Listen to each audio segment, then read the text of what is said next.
Hey everyone, this is Shubh. Welcome back to Shubh vlogs and thanks. सबसे पहले तो 70 plus हमारे सब्सक्राइबर हो चुके हैं, उसके लिए बहुत बहुत थैंक यू आपका।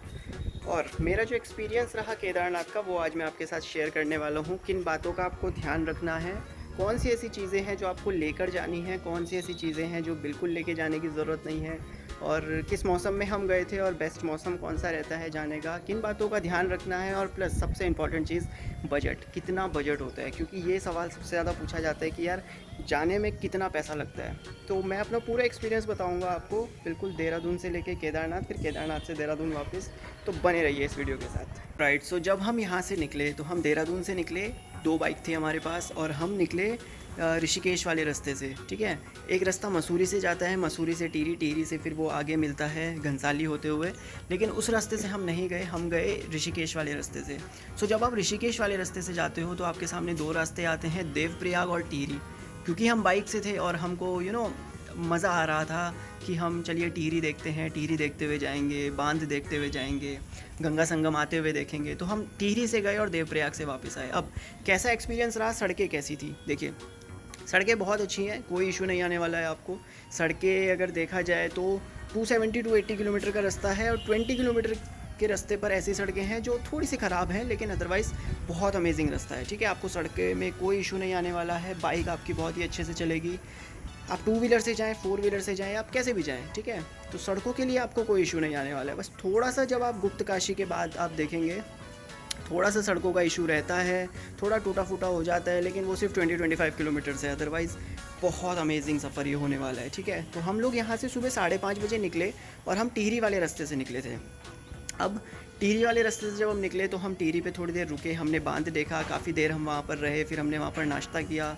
उसके बाद हम पूरे दिन चलते गए, फिर हम श्रीनगर पहुँचे। सो श्रीनगर जब हम पहुँचे तो श्रीनगर में हमको थोड़ा सा रश मिला, अदरवाइज़ वहाँ पर गर्मी थोड़ी सी ज़्यादा थी। नवंबर का दिन था, 1 नवंबर का दिन था, तो वहाँ पर उस टाइम पर भी गर्मी काफ़ी थी, तो श्रीनगर काफ़ी ज़्यादा गर्म है।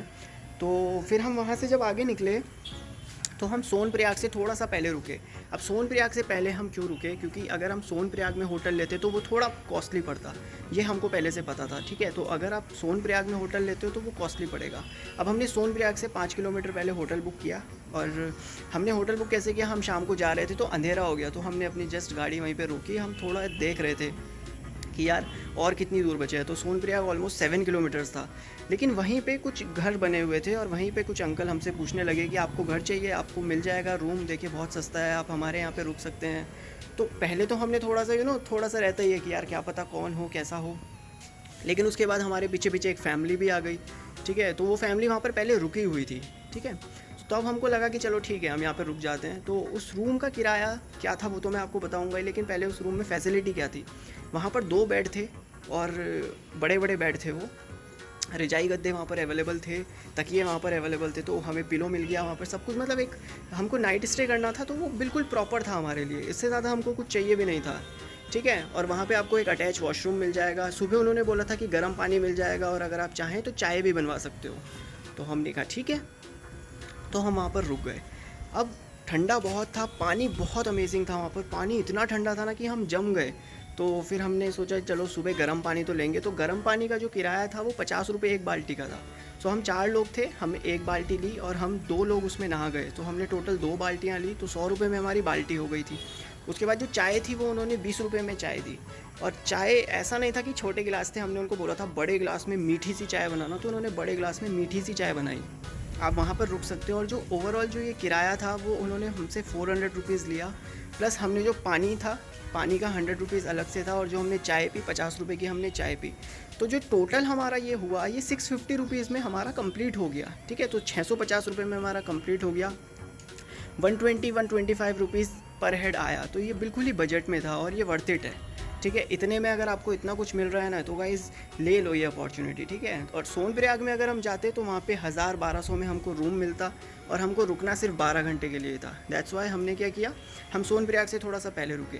अब हम अगले दिन उठते हैं और सोनप्रयाग के लिए निकलते हैं। तो हम आधे घंटे में सोनप्रयाग पहुँचे, और सोनप्रयाग में बहुत जाम लगता है। ठीक है, बहुत भीड़ होती है।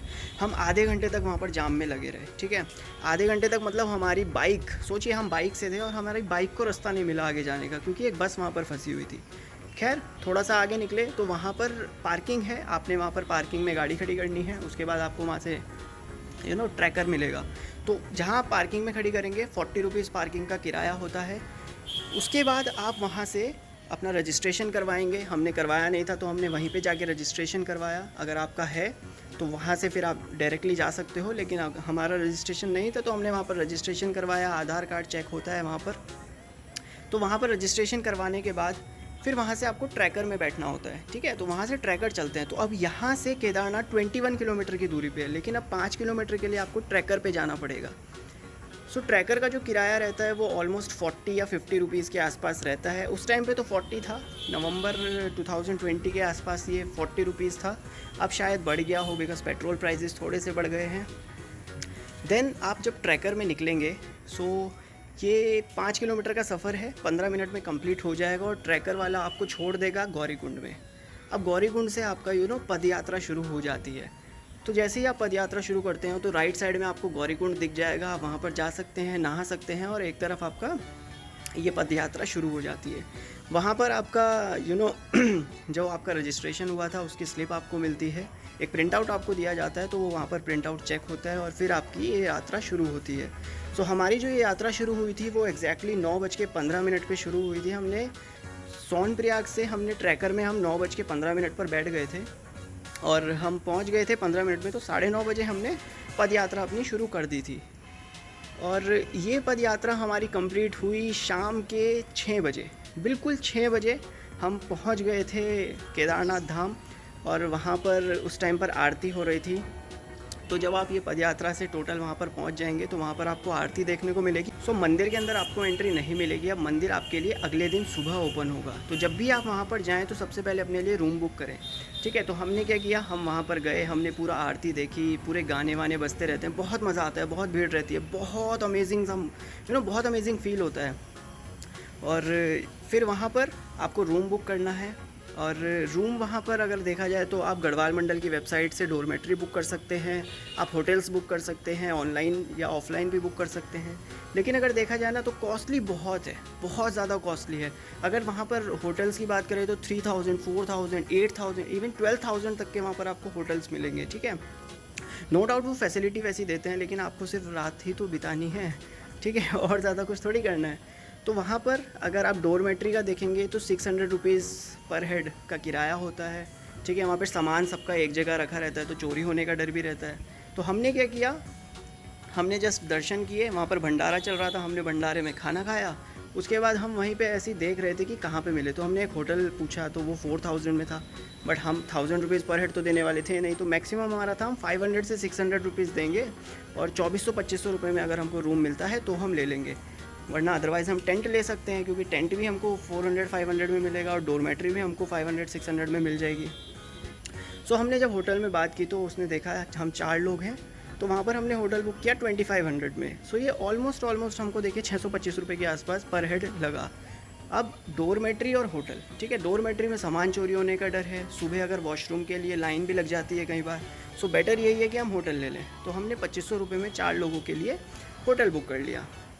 वहाँ पे अगर आपको गर्म पानी चाहिए तो अलग से आपको 100 रुपये देने होते हैं एक बाल्टी के लिए, तो तब आपको गर्म पानी मिलेगा। तो अगर खाना देखा जाए तो खाना बहुत ही ज़्यादा ख़राब है। 200 रुपये में आपको प्लेट मिलती है और उसका टेस्ट भी कुछ अच्छा नहीं होता है। मैगी अगर आप वहाँ पे लेते हो तो 40-50 रुपीज़ में मैगी मिलती है और उसका टेस्ट भी बिल्कुल बेकार होता है। आलू के पराठे में आलू ही नहीं होता है, ठीक है। तो खाना बहुत ज़्यादा ख़राब है। तो बेटर यही है कि आप अपना मैगी वैगी लेके जाएँ, अपना इंडक्शन लेके जाएँ और अपना बनाएँ, होटल के अंदर ही बनाएँ, ठीक है। तो हमने वहाँ पर जब खाया तो काफ़ी ज़्यादा कॉस्टली था। चाय वहाँ पर 30 रुपये की दी उन्होंने उस टाइम पे, तो काफ़ी ज़्यादा कॉस्टली था। और जब सफ़र हमारा जब शुरू हुआ था तो जितने नीचे की तरफ जो लोग थे ना, जो शॉपकीपर्स थे, तो उनका बिहेव बहुत ज़्यादा अच्छा था। लेकिन जैसे जैसे हम ऊपर गए ना तो उनका बिहेव थोड़ा ख़राब होने लगा और ऊपर कुछ अच्छा एक्सपीरियंस नहीं रहा हमारा अगर देखा जाए तो। सो खैर वो बाद में देखेंगे। सो होटल बुक करने के बाद आप पूरा नाइट स्टे वहाँ पर करेंगे। रात को आपको मंदिर में एंट्री तो है नहीं क्योंकि, और सुबह मैं ये बोलूँगा आप सुबह जल्दी उठ जाएँ, 5 बजे के आसपास आप उठ जाएँ। उसके बाद वहाँ पर लाइन लगनी शुरू हो जाती है, तो वहाँ पर फिर लाइन में लग जाएँ और जितना जल्दी हो सके उतनी जल्दी दर्शन हो जाएंगे। देन उसके अंदर मंदिर में आपको दर्शन मिलेंगे। प्रसाद चढ़ाने का सिस्टम मुझे वहाँ पर कुछ समझ में आया नहीं, क्योंकि हम अंदर गए, वहाँ पर किसी ने प्रसाद लिया नहीं, सिर्फ दर्शन करो और बाहर आ जाओ।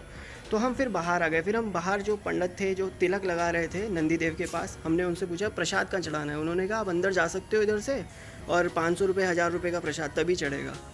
मैंने कहा यार ये सही है, मतलब कि प्रसाद भी हम 250 रुपये का लें, उसके बाद 500 1000 रुपये दें प्रसाद चढ़ाने के लिए। तो हमने कहा हम खुद चढ़ा लेंगे, बताओ क्या करना है। तो उन्होंने कहा यही नंदी देव पे चढ़ा दो।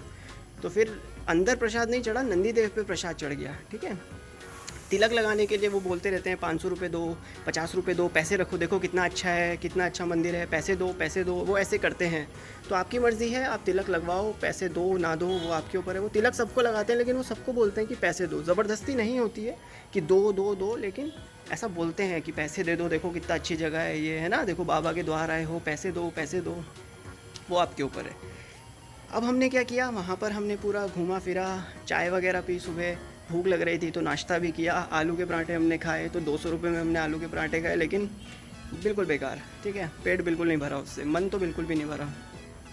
अब वहाँ से आप जा सकते हो, 700 मीटर का ट्रैक है ऊपर भैरव बाबा के आसपास। ठीक है, तो भैरव बाबा के लिए आप जा सकते हो, ज़्यादा देर नहीं लगती, आधा घंटा जाने में लगेगा, आधा घंटा वापस आने में, 10 मिनट आपको मंदिर में लगेंगे, तो ऑलमोस्ट 1 घंटा। सो दर्शन करने के बाद हम 10 साढ़े 10 बजे के आसपास हम नीचे की तरफ रवाना हुए, और हम 3:30 बजे तक हम नीचे पहुंच चुके थे। तो ऑलमोस्ट हमको 4.5-5 घंटे लगे सिर्फ नीचे जाने में, क्योंकि हम काफ़ी भागते हुए नीचे गए, और कई बार तो हमने शॉर्टकट भी लिए। ठीक है, तो हम बिल्कुल भागते हुए नीचे गए, और बहुत ही मज़ा आया, बहुत अमेजिंग मोमेंट रहा वो। हम वहाँ से नीचे आए, फिर उसके बाद जब हम नीचे आए तो फिर हमने सोनप्रयाग से अपनी बाइक ली, और हम फिर उसी दिन शाम के लगभग 7 बजे तक हम श्रीनगर भी पहुंच गए। फिर हमने श्रीनगर में स्टे किया, एंड नेक्स्ट डे फिर हम अपने देहरादून वापस आ गए। अब कुछ सवालों के मैं जवाब देना चाहूँगा। पहला, देखिए बजट, आपको कितना बजट रखना है। देखिए हम लोग बाइक से गए थे, हमारी स्प्लेंडर बाइक थी 125 सीसी, और उसका माइलेज काफ़ी अच्छा रहता है। तो हमारा जो ओवरऑल पेट्रोल खर्च हुआ है देहरादून से जाने में और आने में, तो टोटल हमने 530 किलोमीटर का सफ़र लिया है, और हमारा लगभग 1100 रुपये का पेट्रोल खर्च हुआ है। ठीक है, तो हमारा 1100 रुपये का पेट्रोल खर्च हुआ है 2 लोगों का। तो पर हेड अगर देखा जाए तो 650 रुपीज़ में हमारा एक बंदे का हो गया है। ठीक है, अगर हम थोड़ा एक्स्ट्रा खर्चा भी मान ले तो चलिए 600 रुपये में हमारा एक इंसान का हो गया है। ऊपर का जो हमें रूम मिला वो भी हमको 600 रुपये में मिला, तो ये 1200 रुपये तो हमारे ये हो गए।